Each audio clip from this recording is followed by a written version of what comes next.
오늘은 역대상 25장 말씀을 통해 우리를 향한 하나님의 뜻을 함께 살펴보며 기도의 제목을 정하자 합니다. 오늘 본문은 레위인 성전 찬양단에 대해서 기록합니다. 앞서 역대상 6장에서도 이미 찬양대 관련 내용이 나왔습니다.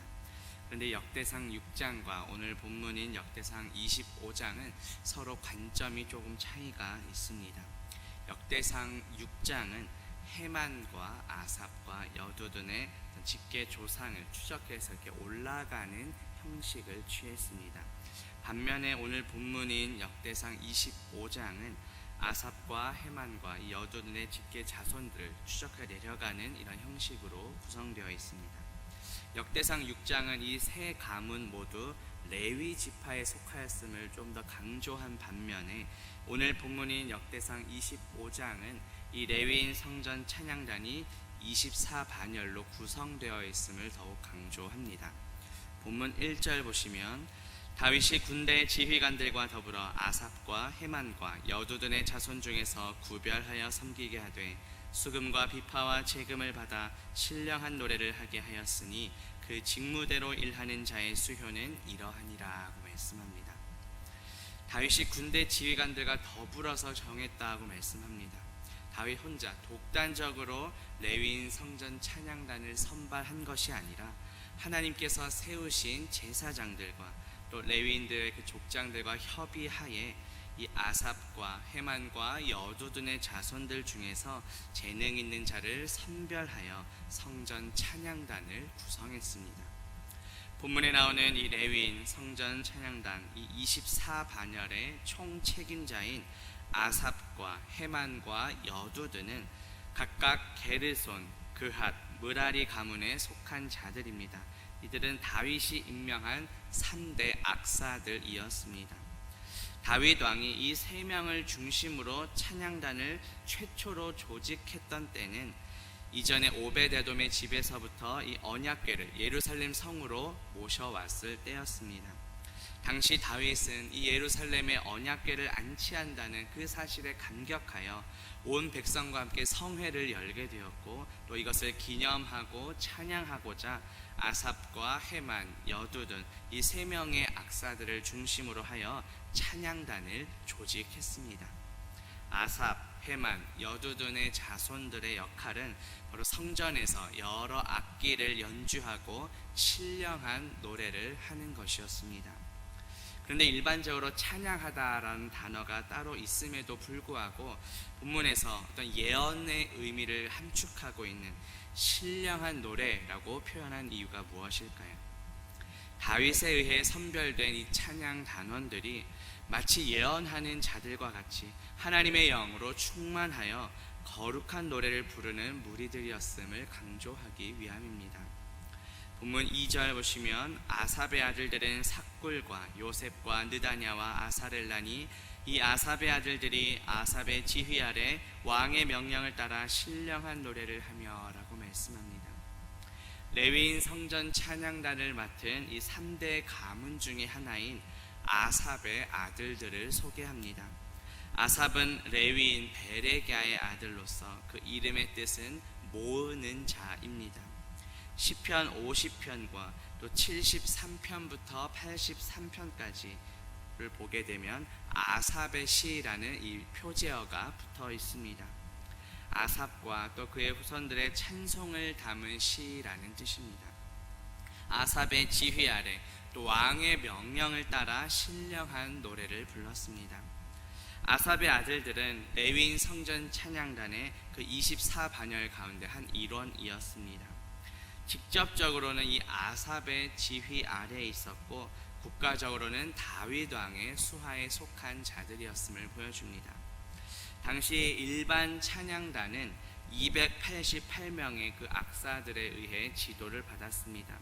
그리고 이 288명의 악사들은 또 24반열을 대표하는 자들의 지휘 아래에 있었고 또 그 24반열의 어떤 두목에 해당하는 자들은 아삽과 여두둔 그리고 헤만의 또 지휘 아래에 있었습니다. 또 이들은 다시 다윗 왕의 명령 아래에 속해 있음을 보게 됩니다. 레위인 성전 찬양단이 이렇게 어떤 분명한 위계 질서에 따라 운영되었다는 것은 하나님을 찬양하는 일이 얼마나 중요한지를 보여줍니다. 하나님의 마음에 합한 자라 불리었던 이 다윗 왕이 얼마나 세심하게 어떤 인적 자원을 구성하고 준비하고 배치했는지를 보여줍니다. 본문 3절 보시면 여두둔에게 이르러서는 그의 아들들 그달리아와 스리와 여사야와 시므이와 하사랴와 마띠디아 6사람이니 그의 아버지 여두둔의 지휘 아래 수금을 잡아 신령한 노래를 하며 여호와께 감사하며 찬양하며 라고 말씀합니다.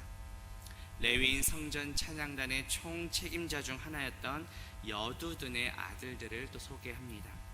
시편 39편, 62편, 77편에 보면 이 여두둔의 이름이 또 표제어에 기록이 되어 있습니다.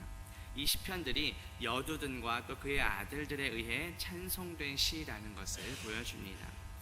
감사하며 찬양했다라는 이 말 속에는 죄를 고백하다라는 의미와 또 찬양하다라는 의미가 함께 담겨 있습니다. 본문 5절에 보시면 이는 다 헤만의 아들들이니 나팔을 부는 자들이며 헤만은 하나님의 말씀을 가진 왕의 선견자라. 하나님이 헤만에게 14아들과 3딸을 주셨더라고 말씀합니다. 앞서 아삽과 여두둔에 대해서는 단지 그냥 이름만 언급한 반면에 유독 이 헤만에게는 왕의 선견자라고 어떻게 칭송을 하고 있습니다. 헤만은 레위인 성전 찬양단의 지휘자라는 그 임무뿐만 아니라 다윗부터 솔로몬 시대에 이르기까지 어떤 왕궁의 중요한 사안에 대해 왕의 조언자 역할도 함께 감당했기 때문입니다. 하나님의 말씀을 가진 왕의 선견자라는 것은 이 헤만이 선견자의 역할을 감당하는 것이 이미 주어진 하나님의 말씀에 따라서 이루어진 것임을 보여줍니다. 원문의 뜻은 하나님의 말씀 안에서 하나님 말씀을 통하여 라는 뜻입니다. 그 말씀을 통하여 왕의 선견자가 되었다는 뜻입니다. 헤만에게는 14아들과 3명의 딸이 있었는데 이 많은 자녀들이 모두 하나님을 찬양하는 사역에 동참하게 됩니다. 이것은 하나님께서 주신 축복입니다. 헤만의 가정에 어떤 명예와 위상을 높여주신 결과입니다. 하나님께서 성전에서 찬양으로 섬길 레위인들 중에 많은 자들을 이 헤만에게서부터 나게 하셨습니다. 이것은 하나님이 자신을 섬길 레위인들을 예비하셨다는 뜻입니다. 성전의 직임을 맡은 레위인들이 그저 우연히 이루어진 것이 아니라 전적인 하나님의 주권과 계획 속에 그 직임을 부여받은 것입니다. 마찬가지로 우리가 창조된 목적도 하나님을 찬양하기 위함입니다. 이사야서 43장 21절에 보면 이 백성은 내가 나를 위하여 지었나니 나를 찬송하게 하려 함이니라고 말씀합니다. 우리가 지음 받은 목적대로 감사함으로 주님을 찬양하며 살아가는 저와 성도님들 되시기를 주님의 이름으로 축복합니다. 기도합니다. 하나님 아버지, 오늘 말씀을 통해 하나님께서 자신을 찬양할 많은 레위인들을 예비하셨음을 깨닫게 하시니 감사합니다. 이 모든 것은 주님의 주권과 계획임을 보게 하신도 감사합니다.